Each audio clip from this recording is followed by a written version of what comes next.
Business में हम लोग जो बिजनेस कर रहे हैं, रियल में ये बिजनेस क्या है, आज वो समझने का दिन है। सभी लोग तैयार हैं? पीछे वाले? और एक सहयोग चाहूंगा, थोड़ा मेरी एक बुरी आदत है, जब कोई बोलता नहीं है ना तो मैं भी बोलना बंद कर देता हूं। बोल सकते हैं? थोड़ा जोश देते रहिएगा। यहाँ पे एक बात, आज हमारा जो बिजनेस है, व्यवसाय, shapes of industry, network marketing, एक डायरेक्ट सेलिंग, फुल प्रूफ, एक प्रमाणित, एक दमदार और एक एथिकल बिजनेस है। आज के 21वीं सदी का, 21st सेंचुरी का, बदलते हुए युग का सबसे फास्टेस्ट बिजनेस पॉइंट है। ये एक बिजनेस अपॉर्चुनिटी है जहां से एक आम आदमी, किसी भी धर्म का हो, किसी भी जाति का हो, किसी भी गोत्र का हो, कम पढ़ा लिखा हो, ज्यादा पढ़ा लिखा हो, चाहे जिस भी फील्ड का हो, चाहे वो किसान हो, चाहे वो डॉक्टर हो, चाहे वो स्टूडेंट्स हो, चाहे वो इंजीनियर हो, चाहे वो शॉपकीपर हो, चाहे वो हाउस वाइफ हो, चाहे वो गर्ल्स क्यों ना हो, चाहे वो मैच्योर्ड उम्र के क्यों ना हो, जैसे भी हो, आप एक ऐसी अपॉर्चुनिटी 21st सेंचुरी में लॉन्च हो चुकी है, जिस अपॉर्चुनिटी के माध्यम से आप उम्र के किसी भी पड़ाव पे हो, आप समझदारी के किसी भी पड़ाव पे क्यों ना हो, आप अपनी जिंदगी को रीस्टार्ट करके एक नई दुनिया बना सकते हैं उस बिजनेस के माध्यम से। एक ऐसा प्लेटफॉर्म आज 21वीं सदी में मिल चुका है, बस अब उसे समझने की देरी है। क्या आप लोग तैयार हैं? हेलो? तो बस उसकी बात हम लोग करने वाले हैं। Network marketing is not a lottery ticket. Network marketing के अंदर कई सारे लोग ऐसा आते हैं सोचकर, मतलब शुरुआती सोच ऐसी होती है कि हम लोग बिजनेस ज्वाइन करेंगे और रातों रात करोड़पति बन जाएंगे। हेलो? सच बात है, करोड़पति तो बन जाएंगे, इस बात को कोई बोलते हुए शर्म नहीं आ रहा, ना कोई एक अक्षर का भी मेरे में शक नहीं है, क्योंकि हम लोग बने हैं, आप भी बनेंगे, ये तय है। नेटवर्क मार्केटिंग में लोग करोड़पति बनते हैं, आज तक बनते आए हैं, आप भी बनेंगे। लेकिन समझने वाली बात यह है, जो सेकेंड बात लिखी है, network marketing is a career choice. By chance आप आ सकते हैं। यहां बैठा हुआ कोई शख्स ऐसा नहीं है जो हाई स्कूल पढ़ाई कर रहा था और हाई स्कूल पास करते वक्त सोचा होगा कि मैं नेटवर्किंग मार्केटिंग के अंदर जाऊंगा या सेल्स ऑफ कंपनी में जाऊंगा। किसी ने सोचा था? हेलो? किसी ने सोचा था? क्या आप लोगों ने जो ज्वाइन करके बैठे, किसी ने सोचा था? हमने खुद नहीं सोचा था। यानी जिंदगी में बाई चांस आया। ये कैसे आया है? कुछ लोग सोच रहे हैं जबरदस्ती पकड़ के लाया, अरे सही किया है जो लाया आपको, क्योंकि ये इतिहास गवाह है नेटवर्क मार्केटिंग अपॉर्चुनिटी का, कि जिंदगी में बाई चांस ही जिंदगी बदलती है। सोच समझ के बदलनी होती तो सोच समझ के पढ़ाई करके, इंजीनियरिंग करके आज रेलवे में लगे, डॉक्टरी में लगे, कहां बदली? हेलो? तो ऐसा मैं मानता हूं, समझता हूं, मैंने इतिहास के पन्नों को जब पढ़ा तो एक चीज समझ में आया इस बात पे कि बाई चांस अगर अपॉर्चुनिटी मिलता है तो इसका लाभ लेना चाहिए। क्योंकि आज से कुछ सदी पहले एक इंसान था, साउथ अफ्रीका में पढ़ाई कर रहा था, और पढ़ाई के दौरान कहीं उसको ट्रेवलिंग में जाना था, और वो फर्स्ट क्लास एसी का टिकट कटाकर ट्रेन में बैठा, और ट्रेन में जब बैठा तो उस समय भारत देश पूरा गुलामी में चल रहा था, और उसमें अंग्रेज बैठे थे, और उन लोगों का कहना यह था कि हमारा इसका देश गुलाम है, और ये गुलाम देश का आदमी एसी में हमारे बगल में बैठ रहा है, ऐसा होना नहीं चाहिए। धक्का मार के, लात मार के ट्रेन से बाहर फेंक दिया गया। और जब उस आदमी को फेंका गया तो वो आदमी गिरने के बाद एक कमिटमेंट लेता है कि तूने जिस तरह मुझे ट्रेन से फेंका है, come back to our country, मैं तुझे अपने देश से फेंक के दिखाऊंगा। उसका नाम, हेलो? अब आप सभी पढ़े लिखे लोगों से पूछना चाहूंगा, ये बाई चॉइस हुआ कि बाई चांस हुआ? बाई चॉइस या बाई चांस?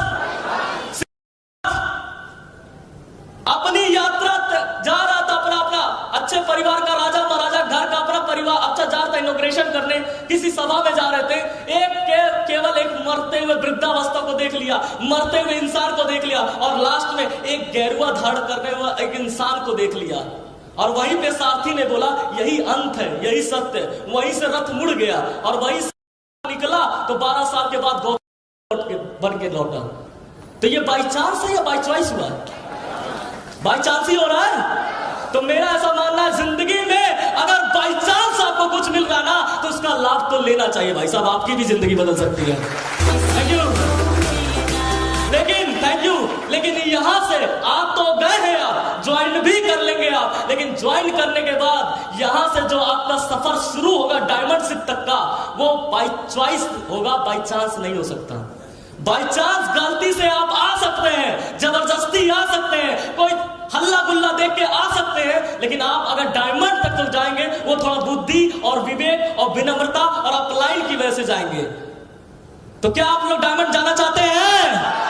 पीछे वाले एक बार आपकी आवाज में मैं सुनना चाहता हूं, क्या आप डायमंड जाना चाहते हैं? तो मैं आज सौरभ चौधरी आपसे ऐलान करता हूं, आज का दिन काफी है आपको डायमंड तक ले जाने के लिए। क्या आप तैयार हैं? आगे देखते हैं। नेक्स्ट कंप्लीट करिए। फाइनेंशियल ग्रुप, पूरे विश्व का सबसे बड़ा फाइनेंशियल ग्रुप बोले जाने वाला रॉबर्ट टी कियोसाकी। इसके बारे में कई लोग पढ़ाई किए होंगे, एमबीए में सेमेस्टर इसका पढ़ाया भी जाता है, इंटरनेट पे पढ़ा हुआ है। ये दुनिया का सबसे बड़ा सलाहगीर देने वाला सलाहकार है। ये लोगों को ये एडवाइस देते हैं कि पैसा कहां लगाना चाहिए, पैसा कैसे कमाना चाहिए। दुनिया का सबसे बड़ा आदमी है ये। यूएस जैसे देश का, अमेरिका जैसे देश के राष्ट्रपति को यह सलाह देता है कि देश कैसे चलाना है। फाइनेंशियल गुरु माना जाता है रॉबर्ट टी कियोसाकी। इसके बारे में आप लोग पढ़ सकते हैं। यहां पे इन्होंने एक बात बोली है, इकोनॉमिकल क्रैश जो आता है हर 20 साल के बाद, इनका कहना है कि कुछ चेंजिंग होता है सैलरी के अंदर, और सैलरी में चेंजिंग होगा तो आपको भी चेंज करना पड़ेगा। जैसे 1960 में एक क्रैश आया कि जिसका घर 100 रुपए जो महीने के कमाते थे, 1960 में जो इंसान 100 रुपए कमाते थे उनका दाल रोटी अच्छे से चल जाता था, एक जमाना था। लेकिन ठीक 20 साल के बाद इकोनॉमिकल क्रैश थोड़ा बढ़ा और 1980 में 1000 जो महीने कमाता था उसका घर बढ़िया से चलता था। सही जा रहा हूं? सन 2000 के अंदर, सन 2020 साल के बाद इकोनॉमिकल क्रैश थोड़ा बढ़ा, डेवलपमेंट बढ़े, 10,000 रुपए जिसके घर में महीने आते थे उसका घर दाल रोटी बढ़िया से चल जाता था। मैं सही जा रहा हूं? और अगर मैं एक चीज कह सकता हूं दावे के साथ, अगर पुराना इतिहास और पुराने आंकड़े और तत्व रॉबर्ट टी कियोसाकी के अगर सही जा रहे हैं तो भविष्यवाणी भी उसकी सही जाएगी। हेलो। और 20 साल के बाद जैसे एक जीरो बढ़ा है तो सन 2020 अब देर नहीं है। अगर हर 20 साल के बाद इकोनॉमिकल क्रैश पूरे वर्ल्ड का बता रहा है, इकोनॉमिकल क्रैश अगर हर 20 साल के बाद एक जीरो बढ़ा है सैलरी के अंदर, जरूरत बढ़ी है, तो भाई साहब सन 2000 के अंदर इकाई दहाई सैकड़ा हजार 4 जीरो था और इतिहास गवाह है हर 20 साल के बाद इकोनॉमिकल क्रैश जब आया है तो एक जीरो और बढ़ा है। 4 जीरो में अगर एक जीरो प्लस करेंगे तो यहां गिन सकते हैं सन 2020 जो हालांकि अभी 2 साल में आने वाला है, तो 2 साल में जो महीने की इनकम जो जरूरत पड़ने वाली है पब्लिक को वो ये पड़ने वाली है, इकाई दहाई सैकड़ा हजार 10,000 लाख 1 लाख महीने की आमदनी की जरूरत पड़ने वाली है। ये रॉबर्ट टी कियोसाकी का ये प्रेडिक्शन है। Thank you. ताली बजाने वाली बात नहीं है, समझने वाली बात है। Next what is direct selling? आज जिस इंडस्ट्री के अंदर है ये डायरेक्ट सेलिंग है क्या? लोग अपने दरवाजे खिड़की बंद कर रहे हैं, समझ में नहीं आ रहा है क्या? मैं कहता हूं कि जिस चीज के बारे में आप जानते नहीं है, जाहिर सी बात आप उससे दूर भागेंगे। हेलो। और जाहिर सी बात है आप यहां पे लोग चिल्ला चिल्ला के माइक से रिकॉर्डिंग करके तोड़ तोड़ के बोल रहे हैं, आप क्यों नहीं बोल रहे पब्लिक के बीच में? क्योंकि जानकारी ही नहीं है। जानकारी मिलेगी तो क्या हम भी झंडा गाड़ सकते कि नहीं गाड़ सकते? जग रहे हैं आप लोग इधर वाले? अभी तो बोहनी भी नहीं हुआ हमारा, अभी तो बोहनी नहीं हुआ, आगे और बम फटने वाले हैं। क्या आप लोग तैयार हैं? थोड़ा जगाते रहना इनको पानी फेंक के। What is direct selling? Direct selling industry क्या है? हमारी industry direct selling industry base पे काम कर रही है। क्या होता है direct selling? Next, direct selling के बारे में अगर ज्यादा पढ़ाई लिखाई आप लोगों ने किया होगा तो जानकारी होगी। कोई भी प्रोडक्ट हम लोग जो मार्केट से खरीदते हैं, कोई भी प्रोडक्ट सुई से लेके हेलीकॉप्टर तक जो भी प्रोडक्ट हम लोग खरीदते हैं कहीं ना कहीं वो कंपनी में बनता है, मैन्युफैक्चरिंग में बनता होगा फैक्ट्री के अंदर। अच्छा मैंने सूट पहना है, ये सूट 14,000 का एलपी ने दिया है, लेकिन ये क्या 14,000 का जहां बना होगा वहां होगा? जाहिर सी बात है वहां कम रेट में होगा।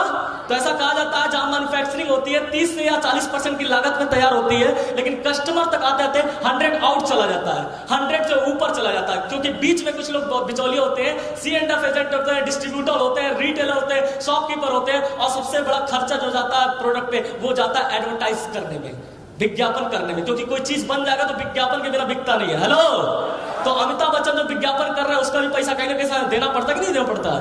ट्रांसपोर्ट का बिल जो अभी तक जब से देश आजाद हुआ है तब से ये ट्रेडिशनल प्रणाली चल रही है कि मतलब मैन्युफैक्चरिंग से और कस्टमर तक आने में बीच वाले लोग जो बैठे हैं ये 70% पैसा गोल कर देते हैं जनता का। हेलो।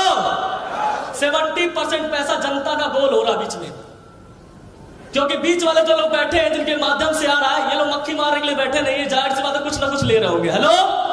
तो 30% की चीज 100 में मिल रही है, कहीं ना कहीं 70% कहीं ना कहीं तो जा रहा है, तो वो जा रहा है इन मिडिल मैन को हम लोग बोल सकते हैं मार्केट, क्योंकि हम लोग इनको देखे नहीं है तो हम लोग इनको मार्केट बोल सकते हैं।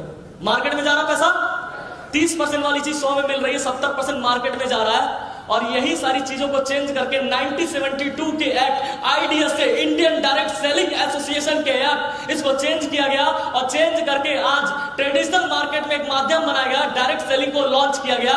1994 के अंदर फर्स्ट टाइम इंडिया के अंदर आया था डायरेक्ट सेलिंग का क्रेज, और उस समय नया था। लेकिन आज सारा चीज क्लियर हो चुका है कि आज डायरेक्ट सेलिंग में मैन्युफैक्चरिंग से उठाया जाता है और सीधा कस्टमर तक पहुंचाया जाता है। और 70% जो बीच वाले मार्केट में पैसा जा रहा था, एडवर्टाइजमेंट में जा रहा था, मिडिल मैन में जा रहा था, वही जनता का पैसा अब सेफ जोन में आ रहा है।